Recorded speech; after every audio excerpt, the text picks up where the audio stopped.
They're here, everyone.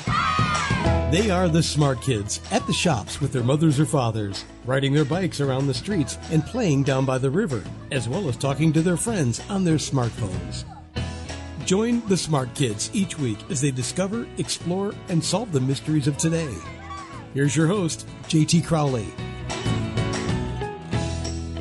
Hello, and welcome to Podcast 15. Now, last week I took you to Canada, to be precise, Quebec City. And there we met Milena and all the issues that she was facing, and where she chatted to Prime Minister Trudeau about what he's going to do about the homeless and vulnerable people. If you've gone on to read the story, you'll see, oh, wow, she wasn't expecting that answer, but he did give her some guidance, and to which she took.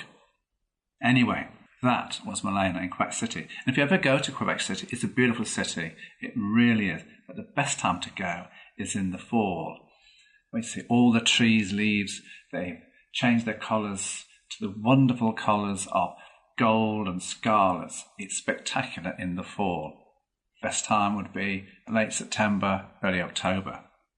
Not here to talk about Milena this week. We're here because I said I'm taking you to Tibet, or technically speaking, it's the Tibetan Autonomous Region of China. And it's here that we meet Yeshe.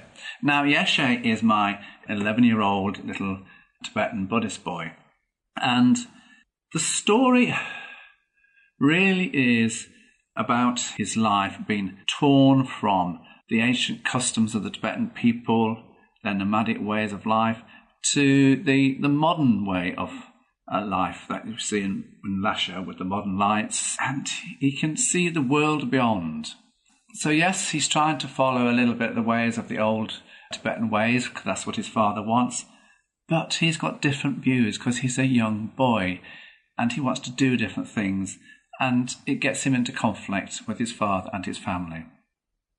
But the story is going to take you to the roof of the world on the Tibetan plateau. And Yeshe comes from the Dropka people, a very ancient tribe of people.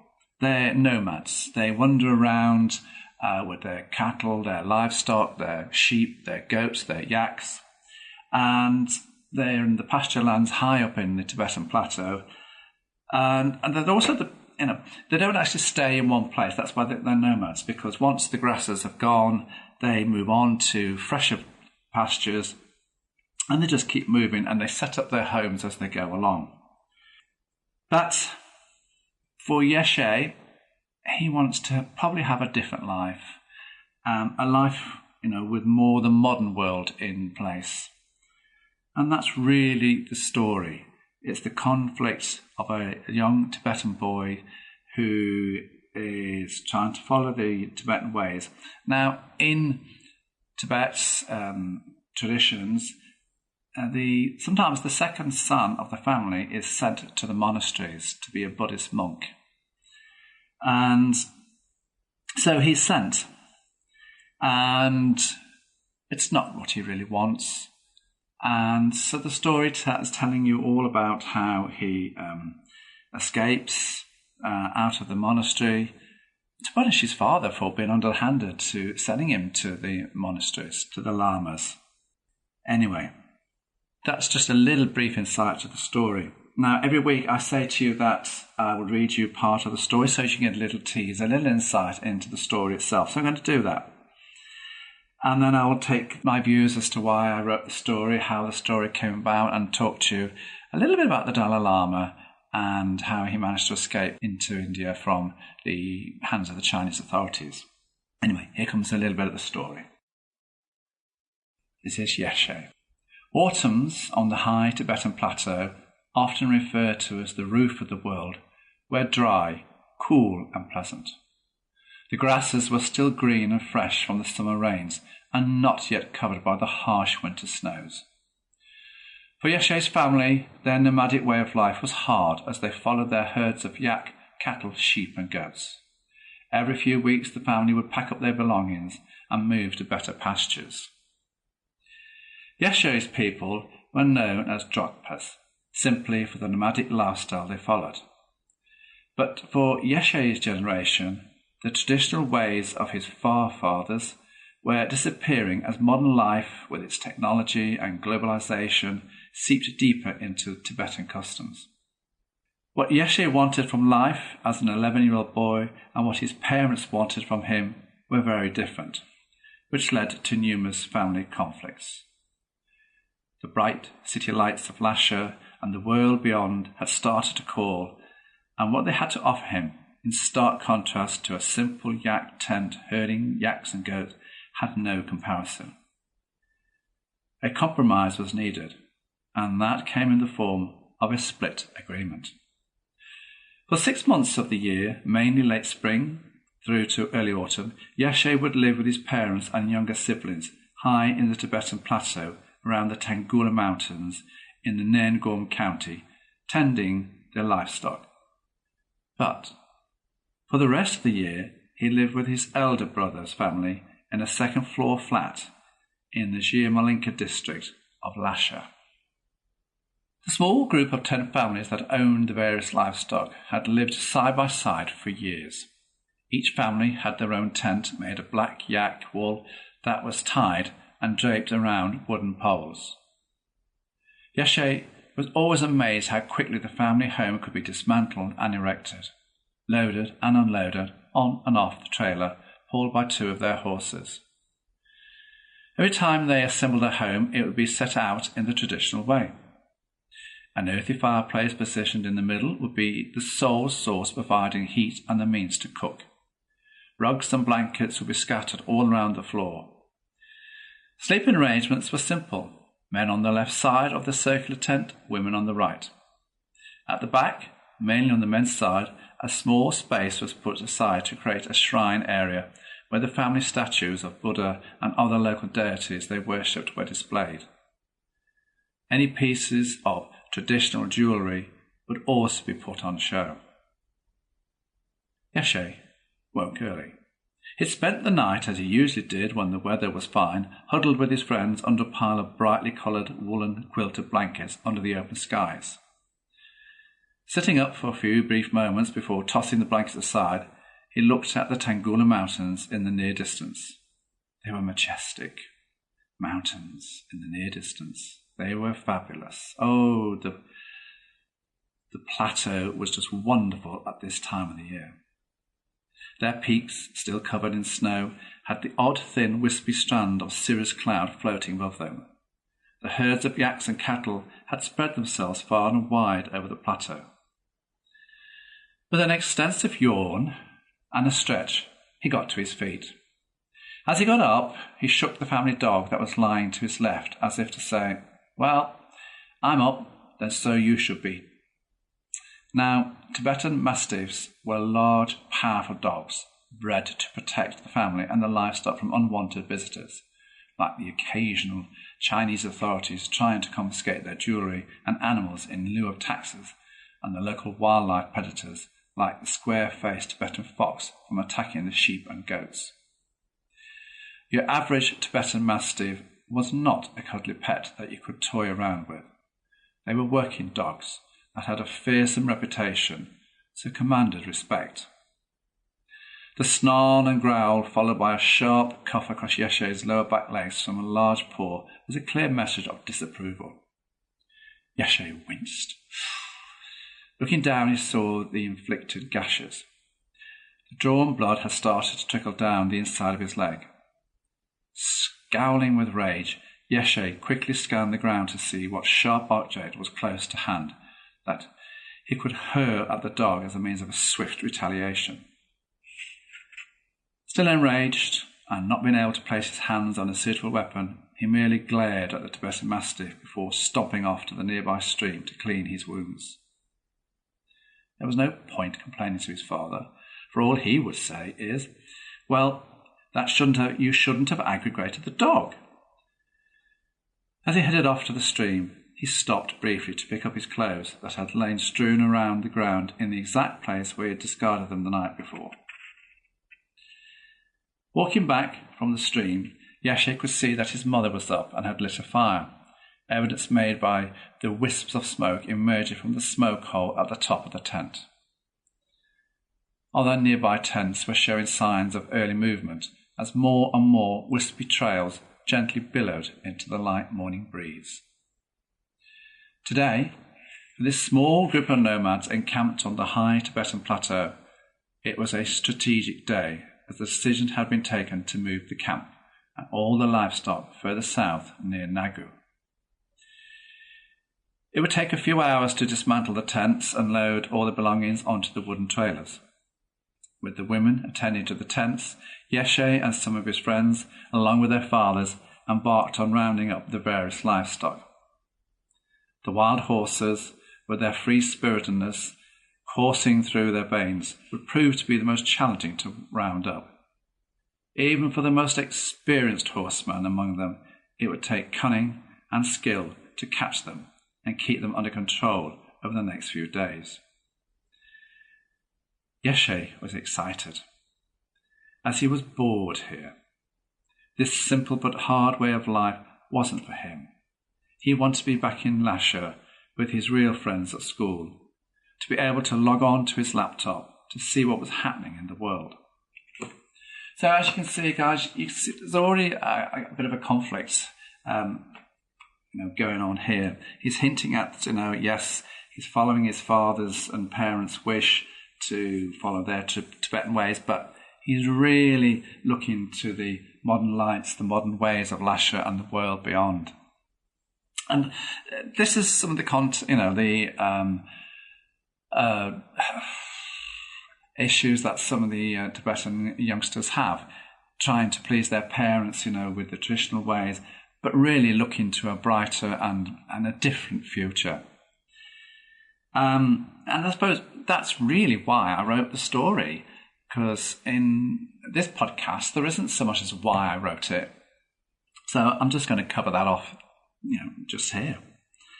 But, as I say to you every week, if you like the story, if you've liked what you've heard, and you're loving the other stories that I've read to you, all the other 14 by now, I say to you, you can go online onto Amazon.com and you can go and get the book. Or if you prefer a Kindle version, you can download the Kindle version. And I do say to you now, kids, guys, if you are liking the stories, and go onto my Facebook page, JT Crowley Books, and go and like the page. I really appreciate that. And when you go on there, you'll see all the images of all the previous stories on there. You can click on them, you can listen to them. They will take you to the podcasts. But again, all the podcasts are available on Spotify, they're available on Apple, they're available on Google and on iHeartRadio, as well as Web Talk Radio. So the podcast, you can go and listen, kids, to the stories, on a lot of places. And I hope you are. I know that hundreds of you are listening on Web Talk Radio, and I just hope there's just as many listening on all the other outlets as well. But, so, let's come to the age range that I wrote this story for. Well, it's really 9 to 13, but as I say, never misjudge a child, because every child is different, unique. So I know there'll be bright 8-year-olds out there who'll be going, well, I can read this story as well. I say to you, go and read it. How did the story come about? Well, that's an interesting point. And it really goes back to when I was at school, when I was that age, 10 or 11. And I can remember doing a topic in geography classes at the top end of primary school, and I chose to do Tibet. And I just thought it was a fascinating place. So when I looked at my world map, I thought, wow, that looks a place that I would like to look at. So I had a look at Tibet and read a few stories and found a few bits of information about it. And I thought, wow. And it's a fascinating place, but it's a place that's had, like lots of places around the world, lots of issues, lots of challenges. And of course, up until around, in the 1950s, Tibet was its own independent country. But and of course its leader, its spiritual leader then, was the Dalai Lama. And the Dalai Lama today is the 14th Dalai Lama in the series of Dalai Lamas. And they used to live in Lhasa. That's where they were based, the Dalai Lamas. And the Dalai Lama had, if you go to Lhasa, there are two palaces. The Patala Palace is the Winter Palace. That's the big palace where you see all the pictures taken. It's the most famous of the two palaces. But there is a summer palace, the Norbujeling Palace, which is just a bit further down the road to it. But the Tibetan way of life, the beautiful colours of their clothes, the spectacular Himalayas, the mountains, the scenery is just simply breathtaking. And that's really what appealed to me when I was the age of 11, to looking at Tibet. And I've always had a fascination with Tibet. And yes, these days it's now part of China, and it's known as the Tibetan Autonomous Region of China. How did I come across Tibet? And apart from that, when I was 11, I was at school, fascinated there. But if you remember, I went to Nepal in 2001, and that's why I put the couch in Dharamshala. Now, Tibet is just across the border, north of Nepal. And when I was in Nepal, we got close when I was going up to Mount Everest. You could see signs and road signs saying, for Tibet, your Tibetan Autonomous Region of China. And I thought, it'd be fascinating to go there. Have I been? Not yet. Will I go? Oh, most definitely. It's another one on the bucket list. I've always been fascinated as well with the Dalai Lama. And when I was writing this story, I had to learn all about the traditions, a little bit of the Buddhist way of life, the prayer wheels, what Buddhism means. And I just thought it was fascinating. But we all see in the world today the Dalai Lama as the spiritual leader of Buddhism. And I just thought it was a fascinating story. And that's why I put it in the story that the Chinese authorities really they wanted to take hold of Tibet to bring it into their own Chinese hands. And of course, the Dalai Lama was a significant figure, and he was opposing that.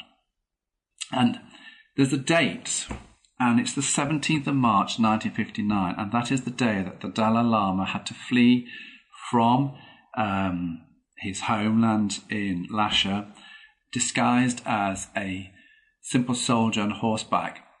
And to avoid detection, he and a few of his entourage, a few of his family, went across the Himalayas at night time. And the journey was about 14, 15 days. And they settled in Dharamshala, which is where the present 14th Dalai Lama and the Tibetan government in exile sit, have their place, have their authority. And if you ever go there, it's a fascinating place. So the whole thing is absolutely fascinating. In the story, I also take you not only just to where Yeshe comes and meets, the Dalai Lama, goes across the Himalayas, he gets an insight as to the route the Dalai Lama took. I have for a long time been fascinated with China and the Forbidden City. And if you go on Wikipedia, go and have a look what the Forbidden City is all about. It's the former home of the emperors of China. It is an amazing place, and now it's a national museum. And I thought, how am I going to bring this into the story? And I thought, in the story, Yeshe's father underhandedly sends him to the monasteries. And this Yeshe very much opposes. But he's only 11 boy, so he doesn't have much of a choice. So to punish his father, he escapes with the help of his Chinese friend Yinghe. Now that's unique in itself because the Tibetan people and the Chinese people, especially the youngsters and the older people, so not the youngsters, still have misgivings about each other. So it's very rare for me to give Yeshe, the Tibetan boy, a Chinese friend. But I did it deliberately to show that, people from different parts of the world, different heritage, can be friends, can work together, can live side by side. But it's the story of how he escapes. And now there is a fabulous railway line that goes all the way from Lhasa to Beijing. And I thought, I need to put this railway line in. And I also wanted to talk about the Forbidden City. So I came up with the idea as a punishment. Yeshe's punishment to his father was that he escapes. And he runs off on the train, which takes you all across China into the Forbidden City. And it's here then that because I got him there, I can talk about the Forbidden City, I can take you kids around the Forbidden City, and I can take you all across China with the fabulous railway line, which takes days to travel on. It's a fascinating and imaginative story, which I thoroughly enjoyed writing. This is the whole point of the book, is to take you kids around the world and show you different sites, different things for you to go and look at. Go on Google Earth, go and have a look at the Forbidden City, go and have a look at Lhasa, the Potala Palace, the Summer Palace, go and have a look at the Tangula Mountains, go and have a look at the Himalayas, have a look on Wikipedia at the route that the Dalai Lama took from Lhasa into northern India.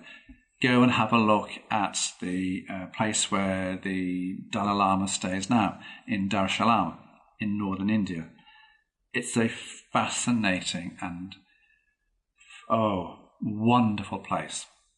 So this is the whole idea of the stories, kids, to take you around the world to see that different kids lead different lives. I have, as I said to you when I do most of the stories, I have a thought for you or questions. Now, this time I've got some questions for you as opposed to thoughts. What did Yinghe's father do for a living in the story? So you've got to go and read the story to find out, to answer that one. So with how many hours does it take the train to travel from Lhasa to Beijing? Again, you're going to have to read the story. And the Potala Palace was the winter palace for the Dalai Lama. In the story, I tell you what is the name of the summer palace. Go and have a look and see what it's called. And finally, I've already dropped this hint. What was Yeshe's people known as? Now, you should have 15 stickers on your world map. And as I said, go and Google Earth or any other app and go and have a look at the Tibet, the autonomous region of China, however you want to refer to it. Go and look at the place. It's fascinating. But next week, I am going to take you to the United States of America. And it's here that we're going to meet Kaimana and Dayani. Now, Kaimana and Dayani are Native Americans. And Kaimana is from the Shoshone tribe and Dayani is from the Cheyenne. And I'm also talking to you about Yellowstone Park. That's where they come from. They befriend a wolf, which they call Three Socks.